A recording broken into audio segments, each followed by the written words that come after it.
రామకృష్ణారెడ్డి మీద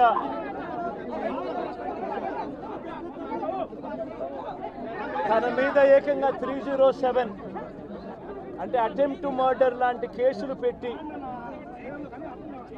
ఏ రకంగా అన్యాయంగా తనను జైల్లో నిర్బంధించడం జరుగుతూ ఉందో కూడా చూస్తూ ఉన్నాం. ఈరోజు రాష్ట్ర వ్యాప్తంగా కూడా ఇదే కార్యక్రమాలు జరుగుతూ ఉన్నాయి.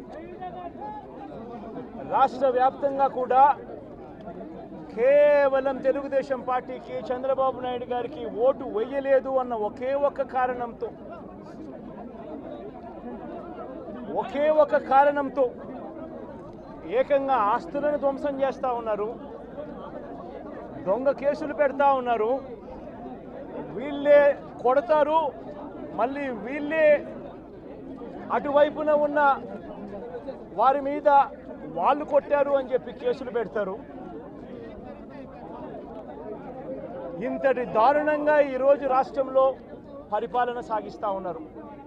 నేను అడుగుతా ఉన్నా, ఇదే గత 5 సంవత్సరాల కాలంలో వైఎస్ఆర్సీపీ పరిపాలనలో ఉండగా, వైఎస్ఆర్సీపీ ప్రభుత్వంలో ఉండగా అప్పుడు జగన్ ఏం చేశాడు? కులం చూడలేదు, మతం చూడలేదు, ప్రాంతం చూడలేదు, చివరికి ఏ పార్టీకి ఓటు వేశారన్నది కూడా చూడకుండా ప్రతి పథకము ప్రతి మనిషి కూడా అర్హత అన్నది మాత్రమే ప్రామాణికంగా తీసుకుని ప్రతి ఇంటికి డోర్ డెలివరీ చేసిన ప్రభుత్వం వైఎస్ఆర్సీపీ ప్రభుత్వందైతే, జగన్మోహన్ రెడ్డి ప్రభుత్వందైతే ఈరోజు కేవలం తెలుగుదేశం పార్టీకి ఓటు వేయలేదని, కేవలం చంద్రబాబు నాయుడు గారికి ఓటు వేయలేదని, కేవలం ఓటు వేయలేదన్న ఒక్క కారణంతో ఆస్తులు ధ్వంసం చేస్తూ ఉన్నారు, మనుషులను కొడతా ఉన్నారు, కొట్టి మరి కేసులు పెడతా ఉన్నారు.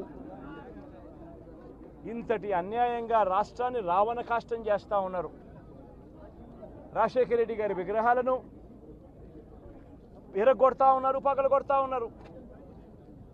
ఇవన్నీ ఏదైతే చేస్తూ ఉన్నారో ఇవన్నీ కూడా శిశుపాలుని పాపాల మాదిరిగా ఇవన్నీ కూడా పాపాలు పండుతాయి.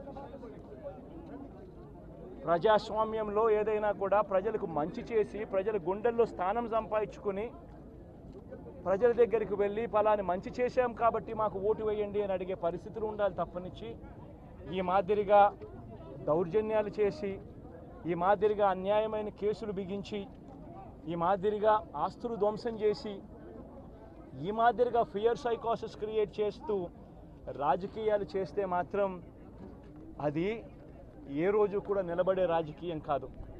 తాత్కాలిక మేలేదైనా జరుగుతుందేమో తప్పనిచ్చి తర్వాత ఓటు వేసేటప్పుడు మాత్రం ప్రజలు ఇవన్నీ కూడా ఖచ్చితంగా గుర్తుపెట్టుకొని లెక్క జమ చేసి చంద్రబాబు నాయుడు గారికి గట్టిగా బుద్ధి చెప్పే పరిస్థితులు రోజులు కూడా తొందరలోనే ఉన్నాయని కూడా ఈ సందర్భంగా చంద్రబాబు నాయుడు గారిలో మార్పు రావాలని సందర్భంగా కూడా తెలియజేస్తా ఉన్నా.